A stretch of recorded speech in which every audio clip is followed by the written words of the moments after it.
Halo teman-teman mahasiswa, gimana kabarnya hari ini? Semoga tetap semangat menempuh pendidikan yang biayanya makin mahal ya. Saking mahalnya, banyak mahasiswa yang akhirnya terpaksa berhenti atau cuti karena nggak mampu bayar UKT. Masalah ini terjadi berulang kali, tapi nggak ada juga solusi yang fundamental. Kampus bikin kebijakan masing-masing yang cuman seperti balsem, cuman bikin hangat sementara, misalnya memberikan perpanjangan waktu pembayaran, atau yang paling nggak masuk akal, merekomendasikan pinjol sebagai solusi. Skema UKT banyak dikeluhkan tidak tepat sasaran. Mahasiswa yang miskin justru mendapat uang UKT yang mahal, bukan yang paling murah. Kalau mau banding untuk menurunkan UKT pun, jalannya bukan cuma susah, tapi juga minim informasi. Gimana caranya? Harus diajukan kemana? Bikin bingung deh. Katanya, pemerintah pengen menggenjot biar lulusan perguruan tinggi semakin banyak. Tapi kalau biaya pendidikan makin mahal, siapa yang bisa akses? Menurut data BPS Maret 2023, jumlah penduduk Indonesia yang menyelesaikan perguruan tinggi cuma 10,15%, sementara sebagian besar merupakan lulusan SMA. Presiden Jokowi aja sampai kaget kalau jumlah lulus S2 dan S3 di Indonesia kalah dengan negara tetangga. Rasio penduduk berpendidikan S2 dan S3 terhadap populasi produktif itu juga masih sangat rendah sekali kita ini. Saya kaget juga. Kemarin dapat angka ini saya kaget. Indonesia itu di angka 0,45%. 0,45%. Negara tetangga kita, Vietnam, Malaysia, sudah di angka 2,43%. Jangan kagetan Pak, yang S1 aja susah bayar UKT. Tapi kalau dipikir, sebenarnya mencerdaskan warga lewat pendidikan itu tanggung jawab negara. Karena itu seharusnya pendidikan nggak seharusnya mahal, bahkan harusnya gratis. Bagi mahasiswa angkatan 2022, untuk menyelesaikan kuliah membutuhkan biaya 57,6 juta sampai 388,8 hingga lulus tahun 2026. Jumlah itu bergantung pada jurusan kuliah, termahal jurusan kedokteran umum, termurah jurusan pendidikan. Bayangin kalau biaya itu semua hilang alias digratiskan. Tentu bakal makin banyak yang bisa mencicipi pendidikan tinggi. Tapi bisa nggak ya? Bisa sih, asal ada political will pemerintah. Menurut kalian, bisa nggak ya pendidikan kita jadi gratis? Kita bahas bareng ya.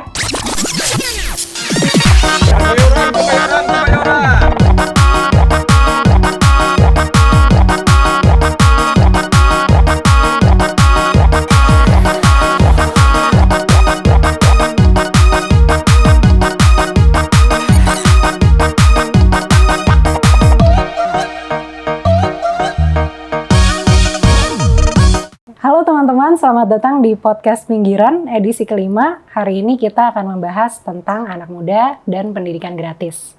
Jadi pendidikan gratis ini tuh salah satu bagian dari serial yang diangkat di Project Multatuli website. Dan ini adalah usulan dari teman-teman kawan M.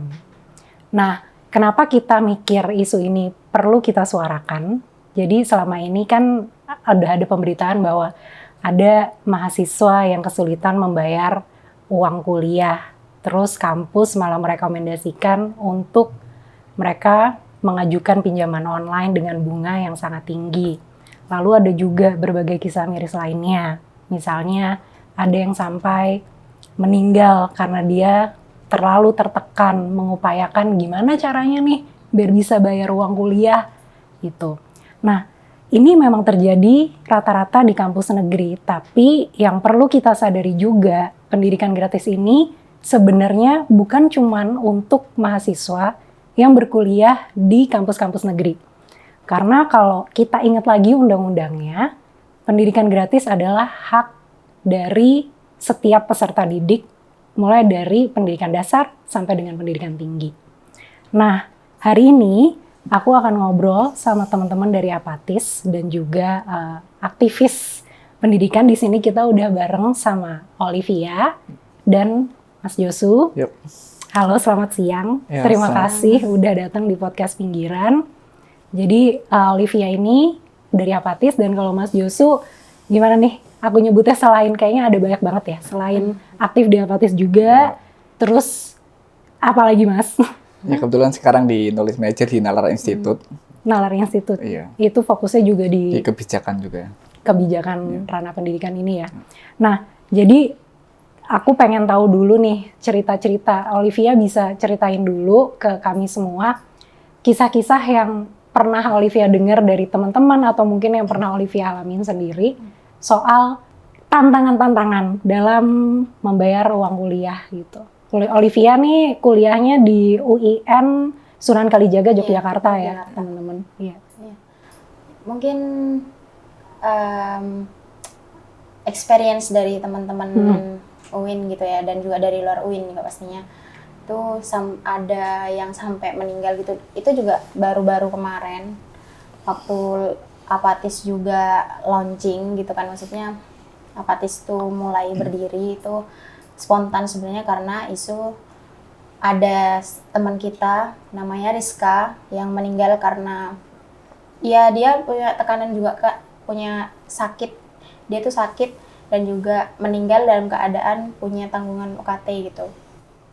Dan kisah yang lain mungkin dari mahasiswa baru UIN yang kebetulan juga dia jadi narasumber tulisan saya waktu di Pers Mahasiswa. Dia juga berjuang gitu buat kuliah gitu. Dia nggak boleh sama orang tuanya buat kuliah gitu karena ngaca dari kondisi ekonomi keluarganya ya, yang ayahnya dia buruh serabutan, ibunya ibu rumah tangga, dan juga dia punya dua adik gitu yang harus dia dibiayain masih sama orang tuanya gitu. Tapi narasumber saya nih orang yang nggak nyerah gitu, dia semangat gitu buat tetap kuliah gitu. Akhirnya dia mutusin buat kuliah sambil kerja gitu. Dan sebenarnya yang paling bikin ngena banget itu dia bilang ketika dia udah kuliah sambil kerja, dia udah merasa kelelahan dengan menjalankan dua aktivitas itu. Dia sudah nggak tertarik lagi dengan kuliahnya karena dia sudah terlalu kesusahan saat kerja. Tapi selama pas sebelum akhirnya kayak nyerah dan mutusin oke nih asikan kerja, dia sempat ini nggak mengupayakan ke kampus gitu untuk mendapatkan keringanan-keringanan gitu? Iya, dia juga kemarin mau ngajuin kayak KIP kuliah, beasiswa KIP kuliah KIP, tapi nggak diterima. Dan dia bilang ke saya kalau dia kesel gitu, nggak keterima. Tapi malahan temennya yang lebih mampu itu juga, tapi kok keterima, dia nggak terima gitu loh, kayak kok merasa nggak adil, temennya lo lebih kaya tapi dia kenapa bukan dia yang keterima gitu. Dia juga udah sempet ngajuin banding gitu tapi nggak keterima gitu, dengan nominal UKT dia di 4 juta golongan 3 atau golongan 2 gitu ya di UIN gitu. Soalnya di UIN juga jarangnya tuh tinggi dari UKT 1 sampai UKT 2 gitu. Kayak misalnya di prodinya saya UKT 1 itu 400, UKT 2 itu langsung 2.200.000 gitu loh. Nah, dan dia sendiri juga udah nyoba segala cara gitu buat ngupayain gimana ya caranya turun gitu. Udah kecapean ya, akhirnya semester kemarin ya dia terpaksa buat minta sama orang tuanya gitu. Akhirnya dia ngomongnya entahlah orang tuaku tuh dapat dari mana uang gitu yang biar bisa bayarin UKT semesterku, dia bilang gitu. Pas waktu itu udah bilang di UIN ada, karena dibanding melalui by system itu dia nggak keterima, akhirnya dia tetap mau upayain gimana caranya banding. Di UIN tuh ada namanya banding case by case, itu langsung ke rektorat atau ke dekanat gitu mintanya gitu, langsung by ketemu, langsung ngajuin, ceritain alasannya kenapa, atau nggak kirim email gitu ke dekannya. Tapi sampai sekarang juga masih belum ada kejelasan tentang banding itu gitu. Soalnya di UIN sendiri kalau untuk keringanan itu nggak sekoar-koar ketika bayar UKT gitu, pihak UIN sendiri. Ketika bayar UKT, koar-koar, ayo saatnya udah bayar UKT gitu. Kalau pas waktunya banding itu informasinya sedikit gitu. Kalau nggak dari Senat Mahasiswa, dari Dema gitu, juga sedikit informasinya gitu, sepi gitu ya. Jadi udah sosialisasinya kurang, padahal yang banyak meminta keringanan ini banyak. Terus kalaupun dikasih juga bukan ke orang yang tepat gitu ya. Itu tapi biasanya kalau misalnya yang Olive lihat selama ini itu kayak kenapa gitu? Kenapa bisa nggak pas? Apa karena ada sistemnya yang kurang pas juga atau gimana? Ya. Kemarin itu sempat mempertanyakan juga ya, kenapa mulai dari KIP atau banding itu nggak turun tuh karena memang yang ngurus sistem gitu. Ya kamu bilangnya ya ini by system, jadinya sistem yang nentuin, sama kayak penentuan UKT gitu kan. Nah, penentuan UKT sendiri itu kan data yang kita punya kayak slip gaji orang tua, tagihan listrik itu kan semuanya dimasukin ke sistem kan. Nah, jadinya sistem yang nentuin gitu loh. Jadinya dari pihak kampus kemungkinan nggak ngecek lagi gitu loh, cross check, tapi mereka klaimnya ngecek lagi gitu. Kalau misalnya jadinya pas pertama masuk ke UIN itu dia harus bayar yang udah ditetapin sama UIN gitu, meskipun itu nggak sesuai dengan pendapatan orang tua gitu. Jadi mau pendapat orang tuamu 700.000 per bulan tapi kamu dapat UKT-nya 7 juta ya harus bayar dulu, baru minta keringanan setelah masuk jadi mahasiswa. Iya, lumayan gak fair juga ya sistemnya sebenarnya. Ini kan, tapi ini Olivia itu tahun berapa ini?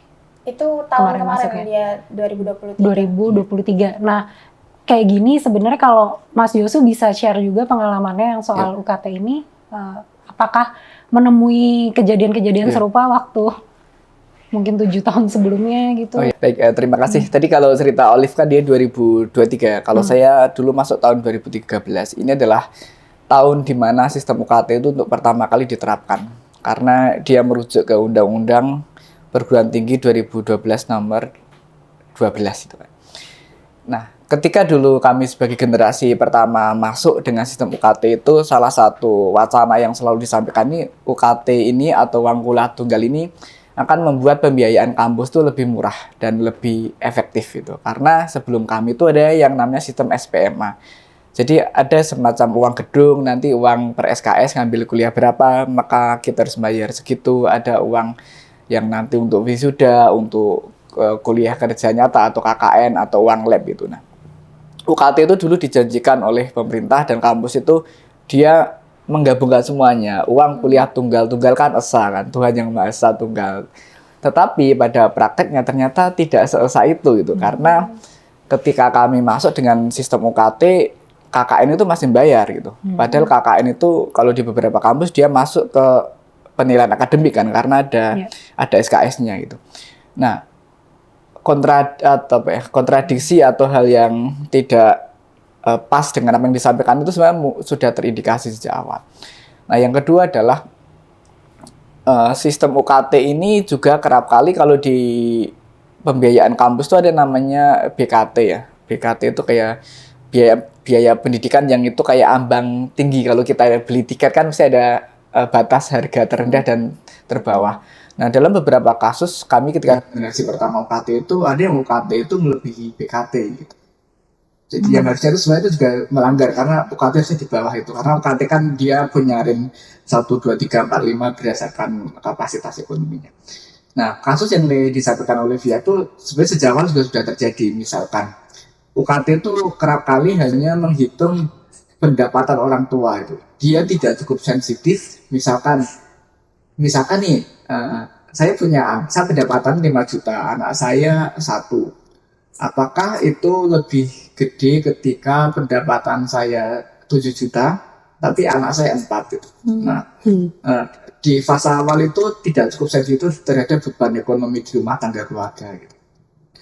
Itu yang saya lihat, dan salah satu hal yang paling mencolok UKT itu justru semakin jauh dari komitmen untuk pendidikan yang lebih murah gitu.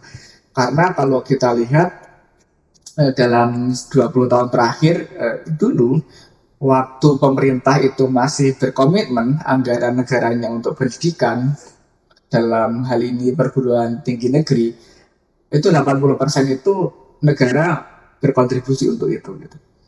Nah, pasca dari perguruan tinggi negeri, saya kan generasi pertama UKT sekaligus generasi perguruan tinggi negeri yang berubah menjadi PTNBH, Universitas Gadjah Mada, ada UI, ITB, dan 5 universitas lainnya. Bedanya apa? Dari yang universitas negeri ke PTNBH nih, implikasi paling nyatanya apa? Implikasi paling nyata adalah pengurangan alokasi dana publik APBN ke perguruan tinggi negeri. Karena dulu waktu PTN itu adalah, atau state university atau public university itu negara berkontribusi hampir di 80% semua pembiayaan. Nah, ketika dia geser ke PTNN, turun menjadi sekitar 60%. Sekarang waktu PTNBH yang semakin gembar-gemborkan itu hanya 35% gitu. Dan Artinya 60% dari mana? ya, terus dibebankan ke si UKT ini, jadinya dimasukin ke Salah situ. satu kajian Kementerian Bappenas dengan label The Center of Excellence, rata-rata PTNBH di Indonesia itu masih membebankan 50% lebih pendapatan langsungnya itu dari UKT mahasiswa, spesifiknya mahasiswa S1 gitu.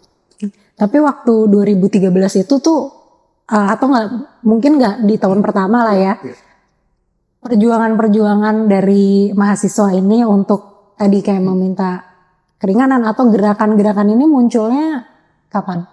Nah, sebenarnya gerakan yang menyuarakan aspirasi pendidikan yang lebih murah dan bisa diakses semua itu dia ada fase sebelumnya. Dulu ada yang namanya Undang-Undang BHP. BHP ini payung hukum mengubah perguruan negeri menjadi BHM. Dulu itu sudah berhasil digugat ke MK itu. Tapi undang-undang itu dikanibalisasi lagi secara akut dan substansi itu sama, tapi beda label. Dan dia memisahkan layanan pendidikan yang dari SD SMP itu khusus fokus ke pendidikan tinggi gitu. Nah, dulu kalau kita merefleksi sebenarnya gerakan di Indonesia itu sudah cukup lama, khususnya pasca reformasi dan liberalisasi ekonomi juga selaras regulasi politik ya, yang itu ditandai dengan privatisasi yang ada BTP ya. Nah, kalau kita merefleksi sebenarnya ada 3 model gerakan yang dalam 20 tahun terakhir ini eksis di Indonesia. Yang pertama pertarungan wacana. Dulu waktu isu BHMN, isu privatisasi pasca reformasi itu sudah banyak kelompok-kelompok diskusi seminar. Yang kedua adalah uji material atau gugatan ke MA atau MK itu Mahkamah Konstitusi. Itu berhasil di Undang-Undang BHP. Nah, tapi di Undang-Undang Perguruan Tinggi nomor 2012 itu 7 kali di GR tapi itu selalu gagal. Model gerakan terakhir itu model aksi massa ya, atau demonstrasi, dan itu nafasnya sangat panjang gitu. Nah, kurang lebih itu ya 3 refleksi gerakan di Indonesia yang mengawali pendidikan tinggi. Tentu banyak keberhasilan dan tantangan bahkan kegagalan. Dan ada juga kemudian muncul yang dari mahasiswanya sendiri seperti Apatis ini ya. Mungkin Olivia bisa cerita nih Apatis ini awalnya gimana gitu. Apatis nih sebenarnya kayak gerakan spontan gitu ya, karena kawan kita Rizka itu semenjak dia meninggal gitu, dan dia punya beban tanggungan UKT yang juga nggak sedikit nominalnya juga. Nah, itu buat teman-teman tuh bergerak gitu, gimana ya kalau misalnya kita itu bergabung gitu dari segenap elemen masyarakat juga gitu, nggak cuma mahasiswa gitu. Karena kalau dilihat lagi tuh sebenarnya yang merasa keberatan akan UKT ini orang tua gitu, karena yang membiayain kecuali juga mahasiswa yang kerja gitu. Jadinya Apatis itu mengupayakan bagaimana perwujudan dari pendidikan gratis di Indonesia. Ya mungkin yang udah dilakuin, yang udah pernah dilakuin selama ini. Yang pernah dilakuin sejauh ini tuh kayak model-model gerakannya itu kita biasanya diskusi dan juga kemarin sempat yang Mas Joshua juga udah ikutin simposium pendidikan gitu kan ya, yang juga ngomongin gimana sih wacana-wacana dan juga gimana upaya dalam penggratisan biaya pendidikan di Indonesia gitu juga. Jadi kayak menyadarkan dulu lah ya. Membangun bahwa sebenarnya pendidikan di Indonesia nih kita harus seriusin gitu loh, isu yang bukan remeh-temeh yang teman-teman bisa abaikan begitu saja gitu, karena impact-nya itu ke semuanya gitu. Nggak cuman misalnya di bidang pendidikan aja gitu. Kalau pendidikannya udah baik, nanti SDM dan yang lain juga akan ikut meningkat gitu. Dan itu ya maksudnya penyadaran yang harus kita naikkan sekarang gitu di kalangan masyarakat semuanya. Dan sebenarnya yang bisa bergabung di sini nggak cuman dari kalau teman-teman dari Jogja aja ya dan dari UIN aja, tapi juga nasional, semua kampus. Oke, teman-teman juga bisa mencari tahu lebih dalam soal apa yang udah pernah dilakukan teman-teman Apatis, karena PM juga sempat berkolaborasi dengan teman-teman dari Apatis. Laporannya bisa dibaca di websitenya Project Multatuli, dan teman-teman juga bisa ngajuin ide-ide dengan menjadi Kawan M. Jadi Kawan M ini adalah program membership dari Project M, di mana kalian tidak hanya bisa membaca artikelnya aja, tapi dengan jadi Kawan M kalian juga bisa terlibat dalam diskusi-diskusi ataupun rapat yang kami adakan. Jadi bisa lebih terupdate gitu. Nah, di sini pilihannya ada banyak. Kalian bisa berlangganan sesuai kenyamanan dari kalian, periode waktunya, dan untuk infonya bisa dilihat di website dan media sosialnya Project M. Jadi sekarang kita lanjut lagi untuk bahas topik utama kita tentang pendidikan gratis. Nah, tadi kan Mas Josu udah sempat sebut ya soal ada perubahan status di kampus tuh dari Universitas Negeri ke PTNBH dan segala macam. Nah, mungkin kita bisa dijelasin lagi gimana korelasinya perubahan status itu dengan melambungnya biaya UKT dengan subsidi yang berkurang tadi ke kampus. Iya. Jadi kalau kita sebenarnya UKT yang mahal atau biaya pendidikan yang mahal itu kan sebenarnya kan hanya dampak ya.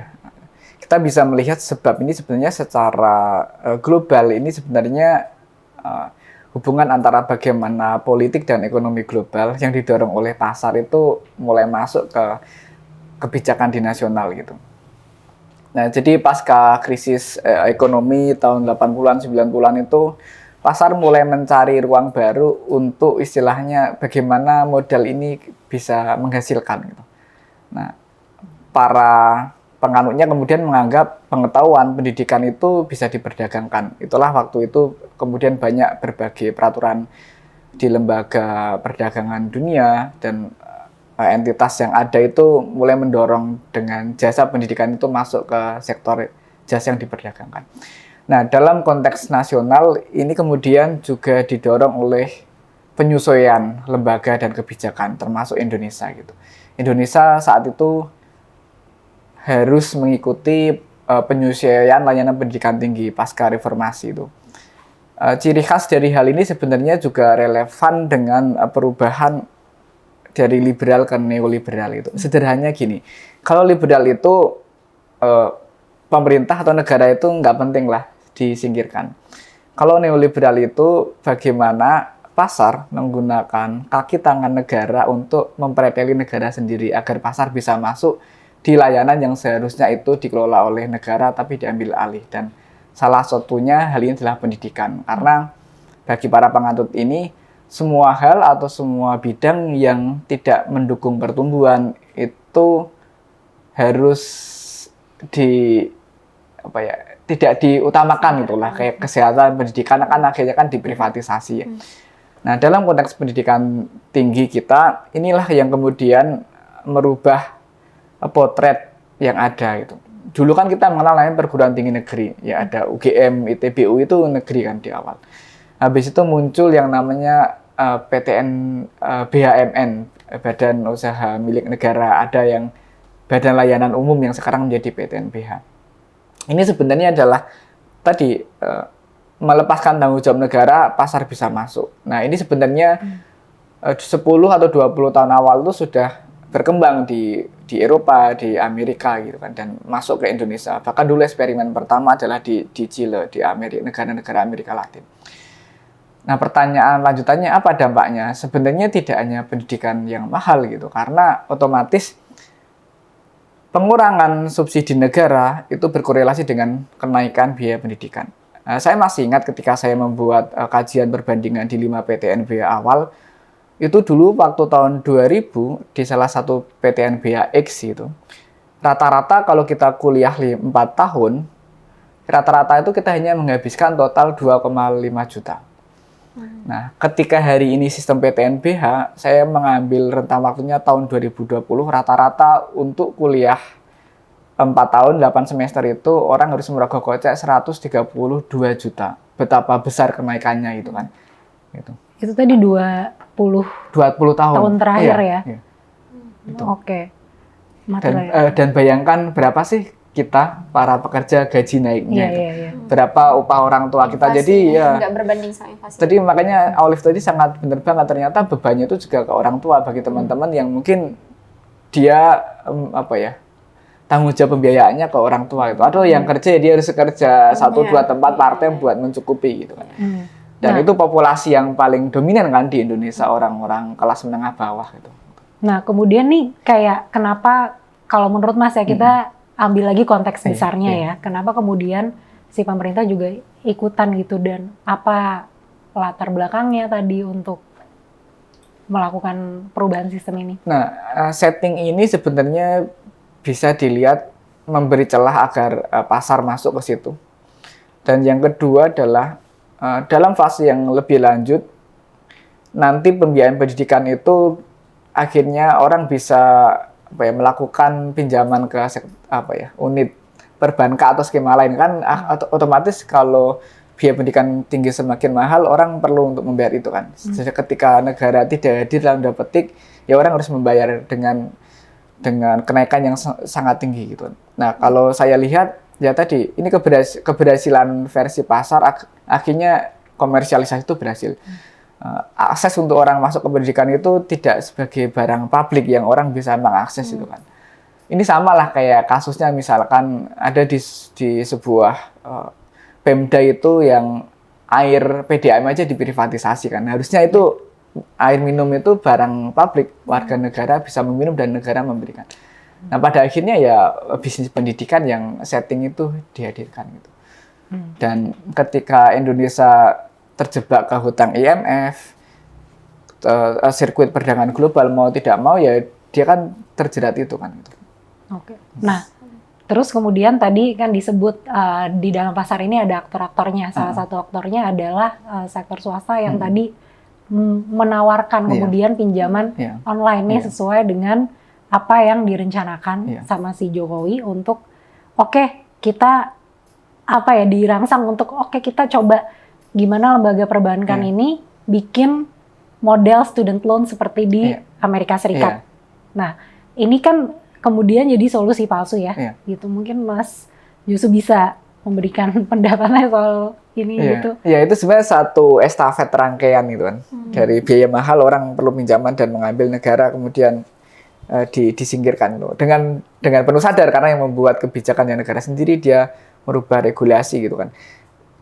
Sebelum ke situ dulu agenda untuk merubah PTN menjadi PTNBA itu kan klaimnya kan otonomi kan. Otonomi kampus, kebebasan kampus. Oh, bahasa manisnya. Iya, bahasa manis kan otonomi gitu kan. Jadi kamu bisa mandiri mengelola, padahal itu bahasa lain negara sudah tidak adil memberikan dana publiknya. Jadi aku sebenarnya lepas tangan nih, cuman aku dalinya biar kamu mandiri gitu lah ya. Nah, itu mandiri versi perguruan tinggi di Indonesia itu sangat palsu gitu karena mandirinya itu melepaskan ekonomi tapi politik birokrasinya masih mengekang nih. Kayak sekarang aja orang kalau pengen jadi rektor itu ya silakan dekati menteri karena 30% penentunya itu dari menteri kan. Gitu. Nah, sedangkan dari ekonomi negara ya Anda harus gimana cara hidup Anda, kami hanya bisa ngasih 35% dana APBN buat perguruan PTNBA, sisanya cari yang lain. Nah, relevan dengan tadi pinjaman pendidikan ini juga sama ketika Amerika itu meliberalisasi pendidikannya, jasa peminjaman atau student loan itu masuk. Ini juga hampir mirip fasenya. Di Amerika itu ada namanya Pell Grant. Pell Grant itu adalah dana publik dari pemerintah atau pemerintah federal yang diberikan ke kampus publik sebagai ke kontribusi tanggung jawab negara. Pell Grant itu semakin dikurangi di Amerika Serikat, kemudian student loan itu naik. Nah, bedanya di Indonesia yang akhir-akhir ini naik sama di Amerika. Amerika itu punya dua skema. Yang pertama itu public student loan atau federal student loan. Yang ini memang tanpa bunga dan yang menjamin itu pemerintah gitu. Nah, yang kedua itu private student loan.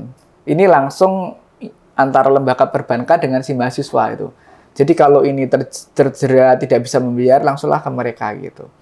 Nah, kalau kita refleksikan ke Indonesia itu bias mau menggunakan skema private loan atau student loan gitu. Nah, walaupun keduanya tetap mau diafirmasi atau dilaksanakan, sebenarnya di Amerika ini sudah menimbulkan dampak krisis yang multidimensi.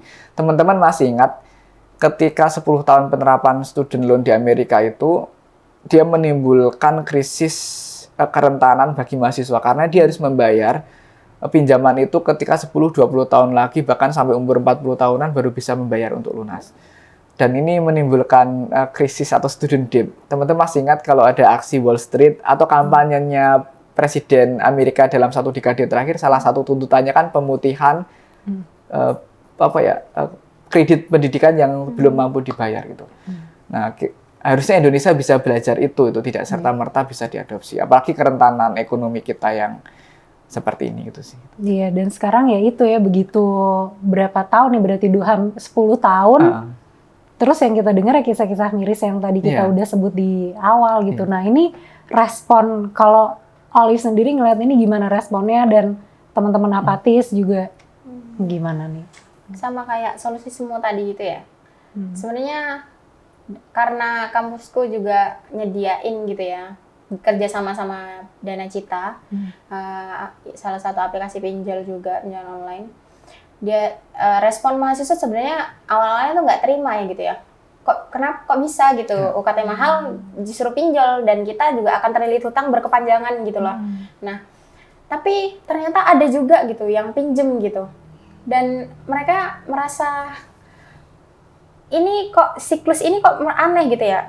Udah mereka aslinya udah kesusahan bayar UKT sendiri karena yang tinggi, sekarang bukan malah diringankan untuk banding UKT biar UKT-nya turun, tapi malah kita disuruh nih diadain karena kamu kesusahan kan gitu. Kamu sebenarnya kalau kamu kesusahan bayar UKT nih, kita kasih pinjaman, kita kolaborasi sama Dana Cita gitu, biar kalian tuh ya pinjem ke ini ntar gitu. Tapi ya mungkin bagi mahasiswa yang udah kepepet gitu ya gimana lagi, ya udah pinjem aja gitu.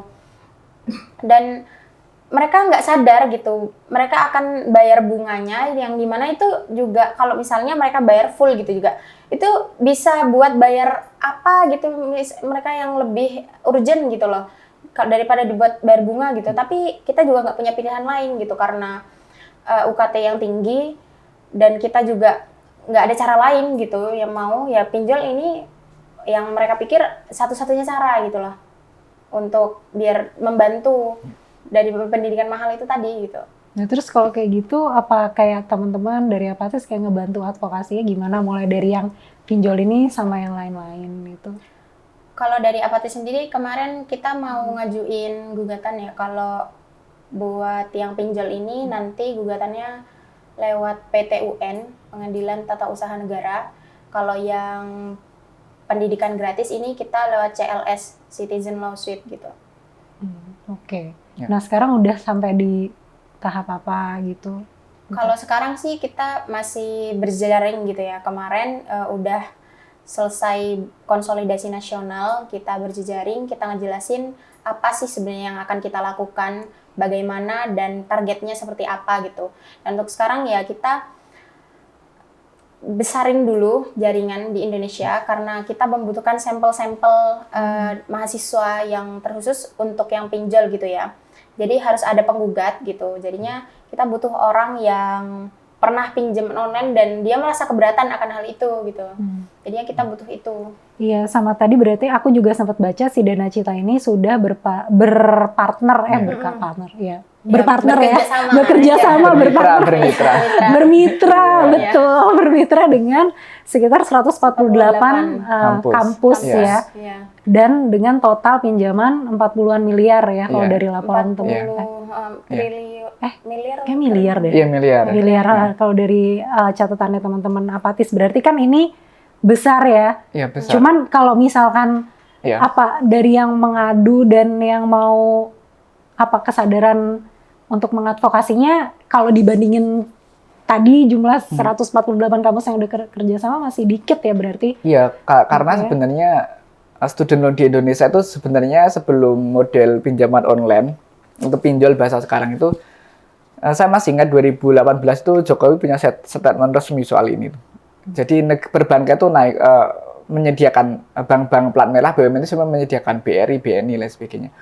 Cuma mungkin dampaknya belum kelihatan ya, karena ini kan baru naik kemarin kasus ITB kan. Mungkin 5 atau kalau kita merefleksikan di Amerika itu dampaknya baru kerasa 5-10 tahun itu kan. Bahkan 2017 waktu student loan ini meledak di Amerika, dia jumlah tadi kan berapa 4 miliar ya, di Amerika itu bahkan setara 40. Nah, di 40 Amerika tadi. itu bahkan setara dengan 7% PDB nasionalnya gitu. Oh, Itu udah berapa gede sekian banget. triliun. Artinya itu yang tidak bisa dibayarkan yang macet gitu. Dan kalau teman-teman tadi Olive dan kawan-kawan mahasiswa pengen mengadvokasi, kenapa ini harus diadvokasi? Karena memang secara hukum ini cacat.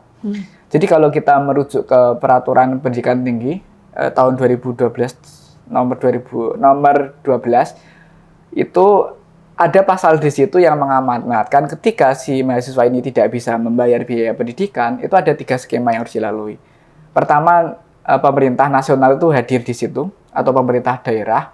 Atau yang kedua itu adalah opsinya adalah universitas memberikan pelayanan pendidikan itu pembiayaannya. Dan yang ketiga adalah mahasiswa boleh melakukan pinjaman, tetapi sangat eksplisit tercantum di situ, hitam putih, dengan bebas bunga gitu. Nah, kasusnya sekarang di Indonesia yang terjadi adalah justru dengan bunga. Jadi sebenarnya kampus dan negara ini melakukan bisnis dan catat pelanggaran hukum. Pelanggaran, Gitu. pelanggaran banget Iya. sebenarnya ya, pelanggaran nyata. Dan ini sama persis sebenarnya secara tidak langsung yang ada di Indonesia itu private student loan gitu. Sama di Amerika Serikat. Jadi negara nggak menjamin rate bunganya itu bebas sesuai inflasi atau dengan tenor yang berjangka gitu. Nah, ini sudah melanggar banyak aspek itu. Karena jaringannya langsung dari mahasiswa sama dari Iya. si Dana Cita gitu. Iya. Jadinya kampus ini cuma sebagai penyalur gitu. Iya. Oke, kita merujuk data BPS tahun 2023 yang menyebut hanya 10%-an penduduk Indonesia yang menyelesaikan pendidikan tinggi. Iya. Nah, tidak sinkron dengan harapan pemerintah untuk memperbanyak jumlah orang yang punya pendidikan tinggi. Iya. Terus udah gitu sekarang apalagi dengan si UKT ini makin memperkecil peluangnya. Silakan tanggapannya Mas Josu menurut. Iya, angka partisipasi pendidikan tinggi Indonesia itu termasuk paling rendah di Asia Tenggara bahkan dunia ya. Jadi kalau misalkan nih pemerintah atau penguasa bilang ya kita harus menyiapkan SDM yang berkualitas untuk Indonesia emas gitu. Ya benahi dulu akses pendidikan yang lebih aksesibel untuk semua gitu kan. Nah, ada semacam kontradiksi gitu. Apa keperpihakan anggarannya sama orientasi membangun manusianya gitu kan. Nah, ini kita juga bisa melihat ini Mbak, misalkan dari APBN. Kalau di kebijakan itu kan ada yang namanya kebijakan sektor hulu dan hilir nih. Kebijakan hulu itu yang berurusan langsung dengan kita pendidikan, kesehatan, pangan. Nah, sebagai negara yang baik dalam tanda petik harusnya kebijakan hulu ini isinya ini gitu. Tapi kalau kita melihat APBN kita, 3 besar alokasi APBN kita itu pertama untuk keamanan dan pertahanan, yang kedua untuk infrastruktur itu. Pendidikan dan kesehatan itu bahkan tidak masuk atau prioritas gitu kan. Nah, ini kita menanyakan negara kita tuh mau dibawa kemana. Ini yang pertama. Terus yang ketiga apa ya tadi? Kadang komitmen untuk menempatkan pendidikan sebagai layanan umum itu juga bias itu. Misalkan hari ini di Indonesia itu tidak jelas cara mengelola kebijakannya selain anggarannya tadi ya. Kalau kita memahami tentang layanan pendidikan tinggi, itu ada 3 model yang harusnya jelas posisi kita. Yang pertama itu public atau state university. Biasanya negara itu hadir secara anggaran dan mayoritas skema ini itu gratis atau minimal murah. Banyak negara mengadopsi ini, Jerman dengan mayoritas public university-nya. Nah, yang kedua itu adalah non-profit university. Model ini sumber keuangan si kampus ini itu adalah dari donatur. Model ini banyaklah di yayasan. Dulu di zaman-zaman awal Nahdlatul Ulama punya pesantren misalkan, atau Muhammadiyah punya sekolah, atau yayasan Katolik Kristen punya sekolah dari berbagai jenjang. Itu kan sebenarnya relatif lebih murah kan untuk melawan rivalitas pendidikan kolonial yang rasis, diskriminatif dan mahal gitu kan. Nah, kita punya sejarah itu. Nah, yang ketiga itu adalah for profit university. Model ini adalah kampus swasta yang memang perusahaan atau konsorsium bisnis mendirikan layanan pendidikan untuk bisnis itu. Kan sekarang banyak kan multinasional company atau perusahaan selain juga beroperasi misalkan di tambang minerba atau dalam petik rokok, dia juga punya kampus kan, karena memang kampusnya untuk bisnis itu. Nah, Indonesia sendiri itu tidak jelas dia itu mengelola kampusnya hari ini itu dengan 3 skema apa gitu. Karena PTNBH yang sekarang mendominasi itu dia dulu negeri jadi PTNBH. Jadi satu kaki dia harus nirlaba, tapi satu kaki negara lepas secara alokasi anggaran dan dia suruh berbisnis untuk menambal sulam pengeluarannya gitu. Jadi gitu. Kalau Olive gimana nih? Ya gimana ya, pendidikan ini mau dibawa kemana karena memang udah Jokowi atau pemerintah gitu yang mengharapkan banyak lulusan perguruan tinggi gitu yang bisa ikut berkontribusi gitu. Tapi nyatanya pendidikan aja diprivatisasi gitu loh. Kayak biaya kuliah mahal ini juga bagian dari privatisasi karena nggak semua orang bebas buat akses gitu loh. Jadinya ini sebenarnya ironi juga gitu ya, gimana mengharapkan sesuatu yang udah dibatasin gitu loh. Nah, kita nggak boleh masuk ke universitas buat berkembang dan ikut berkontribusi dalam negara pada akhirnya. Cukup bikin greget gimana gitu ya, karena seharusnya kualitas juga gitu ya, selain juga upaya pendidikan gratis yang biar bisa menghilangkan privatisasi pendidikan gitu, juga kualitas gitu kan. Semisalnya mungkin ada pertanyaan kayak, kalau semisalnya pendidikan ini gratis gitu, berarti semua elemennya itu ya nggak terfilter gitu masuk gitu kan ya. Nah, berarti itu kembali lagi kepada tanggung jawab pemerintah buat memastikan kualitas itu loh, kualitas tenaga pendidik gitu. Dan juga kalau semisal ditanyain, apalagi sekarang gaji dosen juga sedikit gitu. Terus apakah solusi dari itu gaji dosen dan tenaga pendidik itu ditinggikan gitu, selingi langit, dengan cara kita juga meninggikan nominal yang harus kita bayar buat dapat akses pendidikan gitu. Nggak gitu juga gitu. Nah, kembali lagi, dengan peningkatan kualitas ini ya biar peningkatan kualitas, peningkatan kuantitas yang bisa akses pendidikan ini bisa kita ambil gitu oleh semuanya gitu.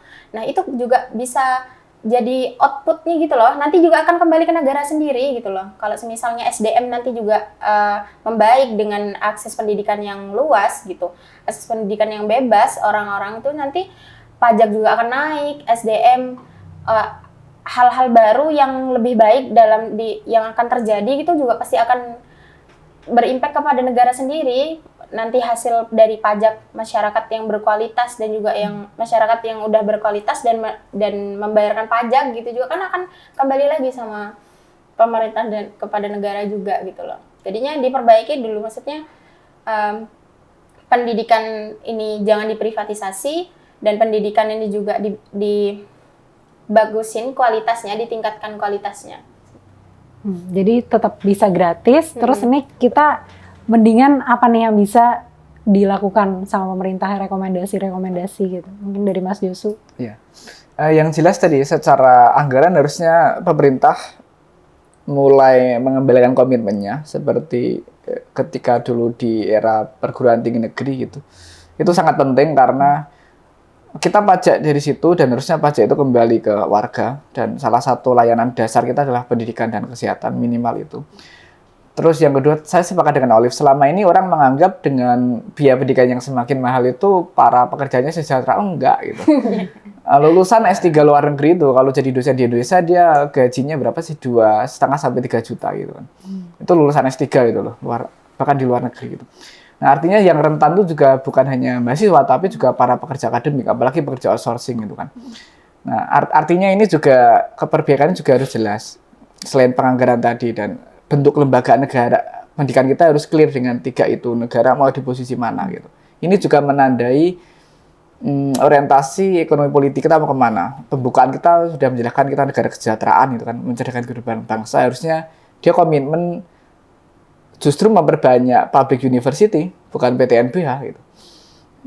Itu menurut saya secara kebijakan itu, secara anggaran pendidikan menjadi sektor hulu yang diprioritaskan.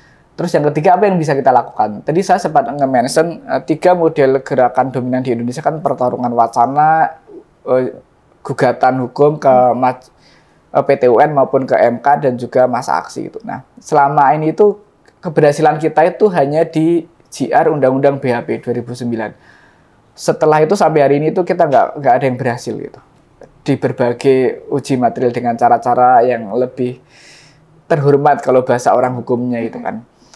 Nah, karena entitas hukum kita itu juga sudah nggak begitu dekat gitu dengan warganya itu sendiri. Jadi kalau tadi ada gugatan dengan apa lawsuit itu menurut CLS itu menurutku itu menjadi opsinya gitu. Nah, yang perlu diingat adalah kerap kali cara-cara kalau pertarungan wacana ini yang kita refleksikan selama ini itu gede, tapi dia hanya terkekang di kampus.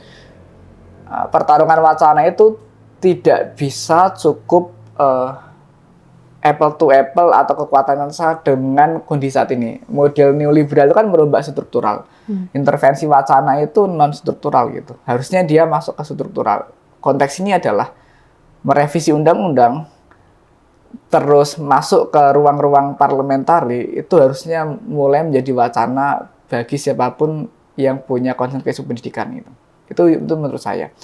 Nah, yang kedua adalah penguatan basis organisasi di gerakan. Kalau kita ke Prancis, ke Inggris, ke Belanda, kenapa kemudian wacana atau kekuatan untuk pekerja yang sejahtera, pendidikan yang murah kuat itu karena dia ditopang oleh dua kekuatan, serikat pekerja kampus dan juga serikat mahasiswa.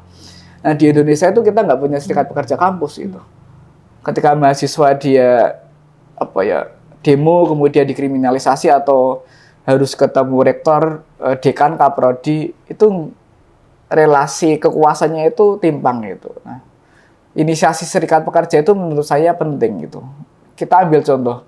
Kalau di Belanda itu dia punya namanya executive board sama legislative board. Eksekutif itu si dekan rektor yang manajerialnya lah bahasanya. Nah, legislatif itu dia ada dua komposisi, serikat pekerja sama serikat mahasiswa. Jadi apapun kebijakan dari sini itu harus disepakatiin gitu. Nah, Indonesia nggak punya itu tuh.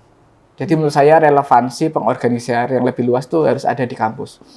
Nah, yang ketiga adalah kalau kita belajar ke Chile, di Amerika Latin, salah satu eksperimen pertama neoliberal untuk pendidikan adalah, dan mereka melawan adalah koalisi luas gitu. Selama ini itu gerakan isu pendidikan itu hanya ada di isu aktivis kampus mahasiswa di BEM. Dia tidak pernah meluas ke teman-teman pro demokrasi. Dia tidak pernah meluas ke teman-teman serikat buruh pabrik gitu. Nah, di Chile itu dia punya koalisi luas ini gitu, yang dia sama-sama menggugat sama. Kalau aku pekerja, biaya pendidikan mahal, upah aku rendah, aku nggak bisa dong nyekolahin anakku. Nah, narasi itu harusnya dibentuk di Indonesia. Walaupun kalau kita melihat reformasi di korupsi itu kita ada kemajuan. Kalau teman-teman masih ingat, 2016 atau 5 tahun fase awal perlawanan tentang PTNBH, narasi yang ada di kampus itu penyusuan UKT jangan naik, uji banding. Sangat administratif itu.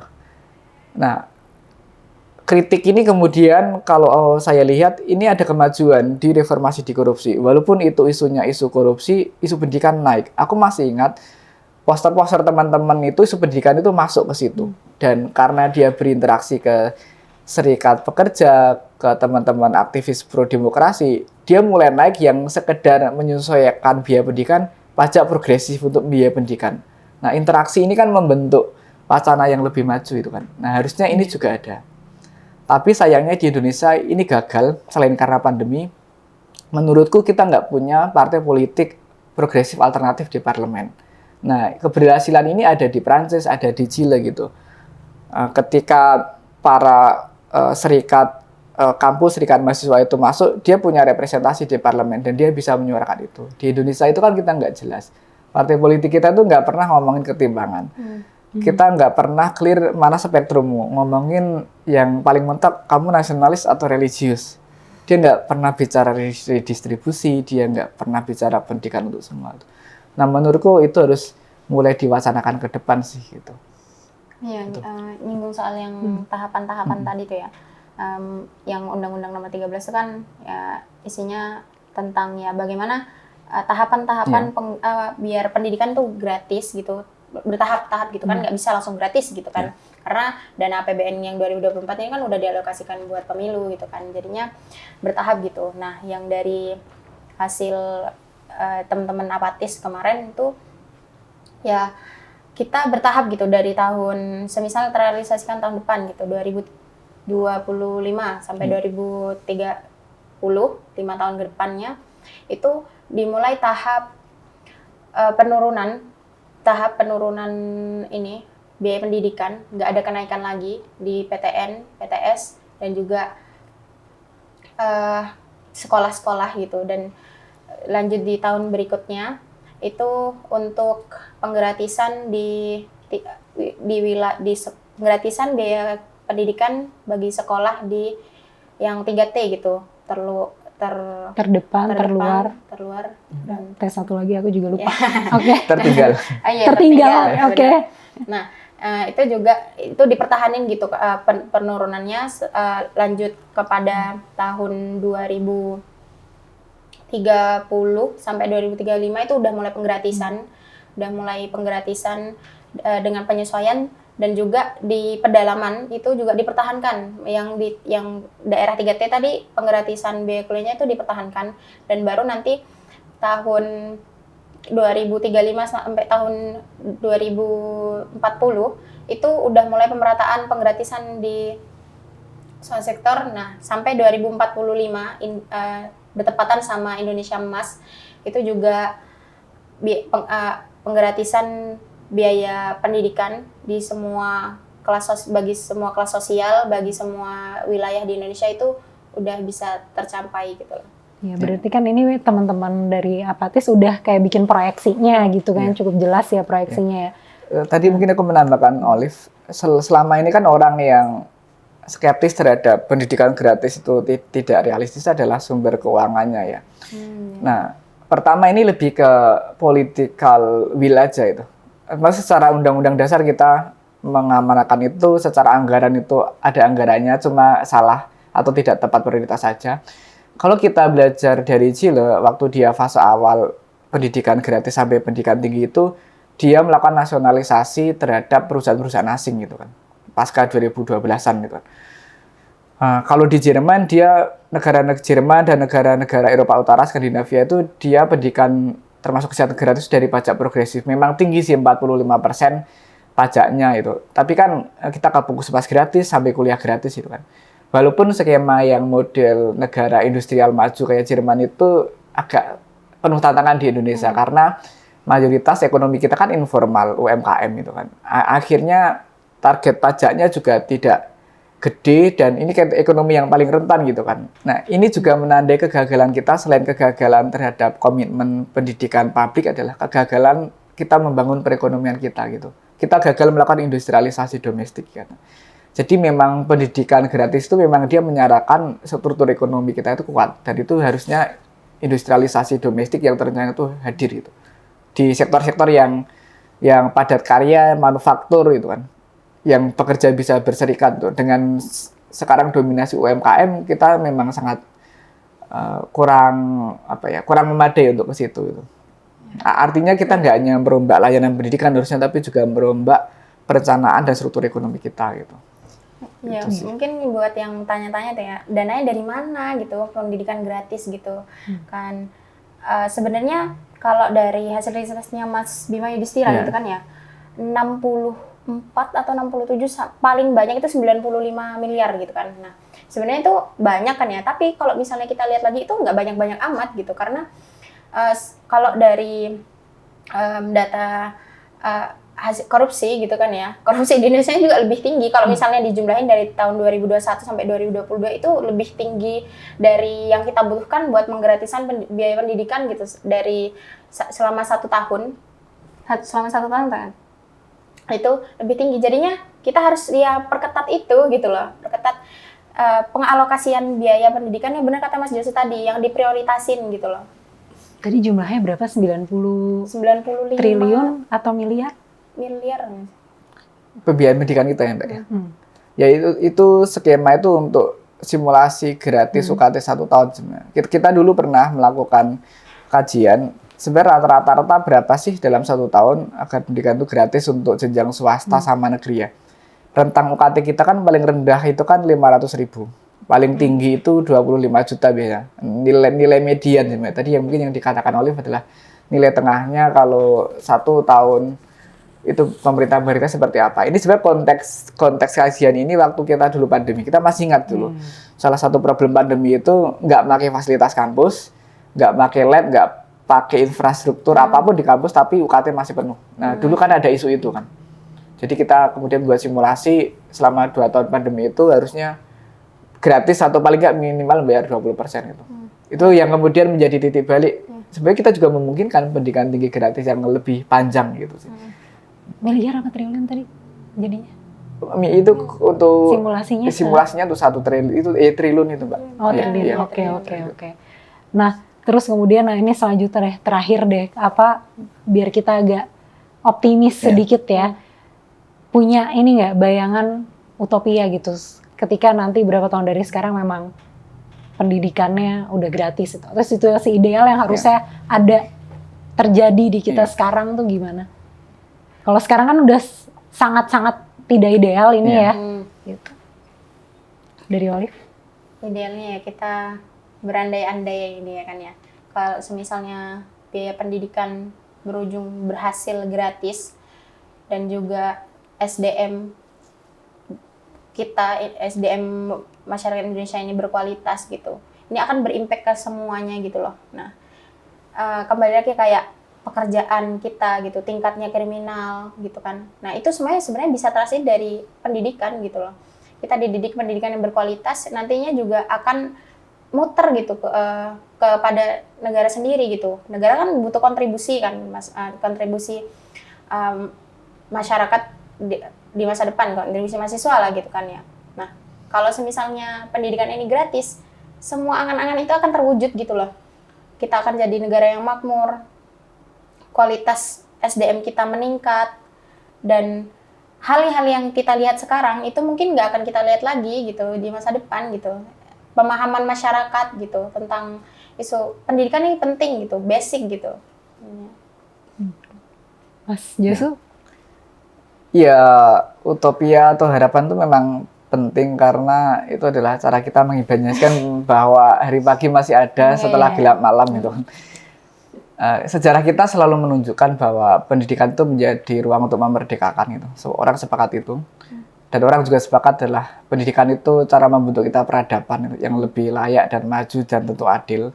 Maka harusnya siapapun kita, mahasiswa, pelajar, orang tua, wali murid, pekerja akademik itu harusnya punya orientasi itu termasuk pemangku kebijakan gitu. Dan kita juga harus kembali ke amanat kita bahwa mencerdaskan kehidupan bangsa itu negara juga hadir lewat pendidikan gitu. Dan siapapun kita, mari terus mengorganisir dan pendidikan gratis itu sesuatu yang realistis tuh. Saya masih ingat pesannya di salah satu judulnya Project Multatul itu di liputannya Mbak Evi itu kan. Tuntutlah yang jadilah realistis, tuntutannya tidak mungkin. Ya sama, pendidikan gratis itu mungkin dan mari kita tuntut bersama untuk semua tentunya itu. Oke, terima kasih banyak Mas Josu dan Olive sudah datang di podcast Pinggiran. Teman-teman, apabila ada yang punya komentar tentang apa yang sudah kami omongin tadi, silahkan tulis di kolom komentar di bawah ini. Dan ingat, kita semua masih harus memperkuat koalisi. Isu pendidikan untuk semua adalah isu yang dekat dengan kita dan harus kita suarakan terus karena ini isu kita bersama. Dan teman-teman juga bisa terus mendukung gerakan dari Apatis dengan follow sosial media Apatis ya, Olive, @pendidikan gratis di Instagram ya. Di Instagram. Dukung aliansi pendidikan gratis, bergabung dan bersolidaritas dengan gerakan ini dan menyuarakan isu pendidikan untuk semua karena ini masalah yang dekat dengan kita. Mari menuntut bersama. Terima kasih sudah menyaksikan podcast Pinggiran. Sampai bertemu di edisi selanjutnya.